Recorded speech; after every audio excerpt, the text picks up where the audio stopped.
सन्माननीय व्यासपीठ, आदरणीय चंद्रकांतदादा पाटील, आदरणीय शिवतारे बापू, आदरणीय भीमराव अण्णा तापकीर आणि महायुतीचे सर्व पदाधिकारी,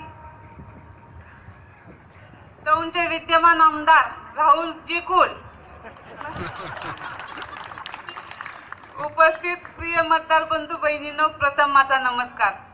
खडकवासला मतदारसंघामध्ये गेली आम्ही 3-4 दिवस फिरत आहे आणि एवढे सर्वांचे सहकार्य आम्हाला मिळत आहे की खडकवासला मतदारसंघात आमचे एक भावनिक आणि एक जिव्हाळ्याचे नाळ या ठिकाणी जोडली गेलेली आहे। या ठिकाणी प्रत्येक मतदार हा मतदार नसून हा प्रत्येक जण आपणच उमेदवार आहोत ह्या हेतूने सर्वजण काम करताना दिसत आहे।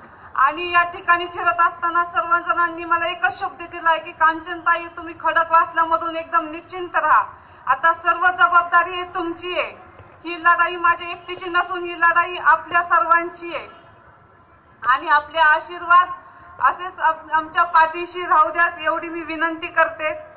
आणि या ठिकाणी यापूर्वी या भूमीत एक इतिहास घडला होता, आता देखील एक इतिहास घडणार आहे, यासाठी सर्वांचे योगदान महत्त्वाचे आहे आणि प्रत्येक जण इथं एकच इतिहास नेहमी ध्येयवेड्या लोकांकडूनच घडला जातो आणि खडकवासला मधून देखील सर्वांचे एकच ध्येय आहे, ते म्हणजे बारामती लोकसभा मतदारसंघाचा विकास करण्यासाठी। कालच आपण गुढीपाडवा सण साजरा केला।